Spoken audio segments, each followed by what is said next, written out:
Урматтуу мекендештер, өзүңүздөргө белгилүү болгондой, Москва шаарында рейдтер, массалык кармоолор күч алууда. Андыктан документи жок жүрүүдөн абайлаңыз. Эң башкысы официалдуу адамдарга кайрылыңыздар. Таза регистрация мыйзамдуу түрдө даярдайбыз. Мөөнөт өтүп кетсе, базадан чыгып кетсе, Сахаровага карточка, ДМС, ИНН, СНИЛС, ОМС, медкарта, трудовой договор, кара тизмеден текшерүү, иш кагаздарда кандай көйгөй болбосун, кайрылыңыздар.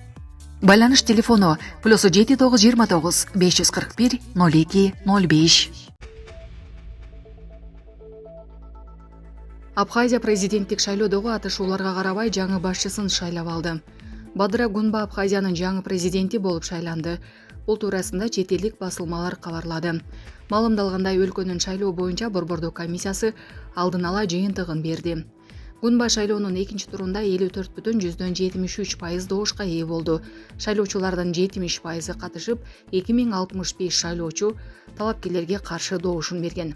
Жалпы 2 талапкер экинчи турга калган. Айта кетсек, кече 1 мартта шайлоо участкаларынын биринде атышуу болгон. Анда кол салгандар урналарды чачып кетишкен. Тажикстанда парламенттик шайлоо оппозициясыз өтүп жатат. Бүгүн 2 мартта Тажикстанда парламенттин төмөнкү палатасына шайлоо өтүп жатат. Добуш берүү тилкелери жергиликтүү саат 6:00 тарта иштей баштады. Айрым эл аралык медиалар бул шайлоого оппозиция өкүлдөрүн, ЭКУКнун байкоочуларынын жана көз карандысыз ЖМКлардын катышпаганына көңүл бурушууда. Борбордук шайлоо комиссиясынын маалыматы боюнча шайлоого Тажикстан социал-демократиялык партиясынан башка 6 катышып жатат. Азоди жазгандай, шайлоого катышкандардын арасында бийликти сындаган бир дагы партия жок. Тажикстан социал-демократиялык партиясынын түзүүчүсү жана лидери Рахматилла Озайыров 2024 майда каза болгон. Көп өтпөй июнь айында бийлик партия лидерлеринин орун басары Шакиржон Хакимовду мамлекеттик төңкөрүш жасоо аракетин айыптап камакка алган. Быйыл февралда аны 18 жылга абакка кескен өкүм чыккан. Тажикстан элдик демократиялык партиясын өлкөдө бийликтин партиясы же президент Эмомали Рахмондун партиясы деп аташат. Ал 2000 жылдан бери парламенттеги көпчүлүк орунду ээлеп келет. Февралдын башында ЭКУКнун демократиялык институттар жана адам укуктары бюросу алардын миссиясы быйыл Тажикстандагы парламенттик шайлоого байкоо жүргүзбөй турганын билдирген. Эл аралык байкоочуларды аккредитациялоо боюнча Тажикстандын бийлиги тарабынан кепилдиктин жоктугу тилекке каршы өлкөдөгү алдыдагы парламенттик шайлоого байкоо жүргүзүүнү токтотуу зарылдыгына алып келди деп айтылган бюронун билдирүүсүндө. Тажик бийлиги Азоди үн алгысына BBC, Азия Плюс өңдүү көз карандысыз жергиликтүү жана эл аралык медиаларга шайлоону чагылдырууга аккредитация берген эмес. Муну аккредитациянын мөөнөтү өтүп кеткендиги менен түшүндүрүшкөн. Шайлоону чагылдыруу укугун жергиликтүү мамлекеттик жана бир катар орусиячыл ЖМКлар гана алышкан. Тажикстандын шайлоо жана референдум боюнча борбордук комиссиясынын маалыматына ылайык, өлкө аймагында 3513 добуш берүү тилкеси түзүлгөн.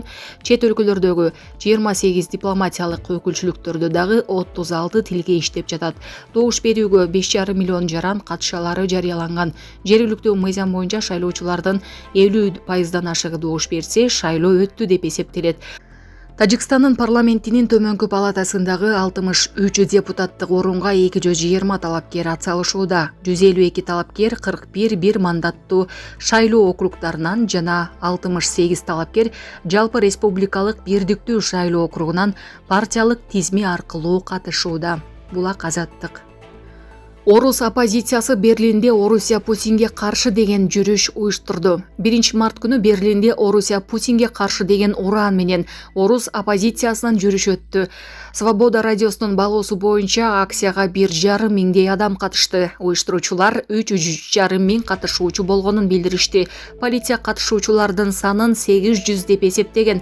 Жүрүштү оппозиционер Илья Яшин, Владимир Карамурза жана Юлия Навальная уюштурду. Алар негизги колоннаны баштап басышты. Жүрүштүн катышуучулары Берлиндин борбору аркылуу, анын ичинде Орусиянын элчилигинин кыйгап өтүштү.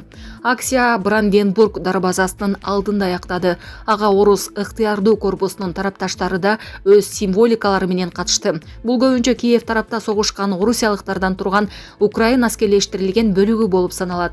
Берлиндеги жүрүшкө тилектештик акциялары башка шаарларда да өттү. Прагада ондогон адамдар шаардын борборуна чогулду. Ереванда катышуучулар анти-аскердик ураандар менен Орусиянын элчилигинин алыс эмес жерге чогулганын Свобода радиосунун кабарчысы билдирди. Булак Азаттык. Сөзүнө турат, Трамп Путинге ишенерин айтты. АКШ президенти Дональд Трамп Россия лидери Владимир Путин менен мурдатан тааныштыгын жана анын Украинадагы чатакты жөнгө салуу боюнча алдыда түзүлчү келишимди бузбайт деп ишенерин айтты. Мындай пикирин ал Улуу Британиянын премьер-министри Кир Стар менен жолугуп жатканда билдиргенин РИА Новости жазды. Аны көп жылдан бери билем, айткан сөзүнө турат деп ишенем деген Трамп Украинадагы абалды жөнгө салуудагы болочоктогу келишим жана РФ президенти менен мамиле куруу боюнча таржыйбасы тууралуу суроого жооп берип жатканда. АКШ президенти тараптар бир пикирге келишсе эле документте белгиленгендер аткарыла баштайт деген ишенимин билдирди. Трамп макулдашуу маселесинде ишенгенин өзүнчө кеп, бирок бышыктап алуу керек деген принципти карманарын айткан. Мындан сырткары Украинадагы согушту жөнгө салуу боюнча Вашингтон менен сүйлөшүү процессиндеги Россиянын аракетин оң баалай турганын белгилеген. Чоң жылыш болду деп ойлойм. Москва абдан жакшы аракет жасады. Россия менен сүйлөшүүлөр да мыкты болду. Өзүңөр билгендей, Украина менен да сүйлөшүү жаман болгон эмес деген Трамп. Эске салсак, 2025 жылдын 18 февралында Эр-Рияд шаарында Россия менен Америка өкүлдөрүнүн жогорку деңгээлдеги сүйлөшүүлөр өткөн. Анын жыйынтыгында тараптар кызматташууну жаңы тепкичке чыгаруу үчүн бардык шарттарды түзүү, элчиликтердеги чектөөлөрдү жоюу, Украинадагы абалды жөнгө салуу процессин баштоо боюнча келишим түзүшкөн. Россия президенти Владимир Путин бул сүйлөшүүлөрдөн жыйынтык болгонун белгилеп, ага жогорку баасын берген.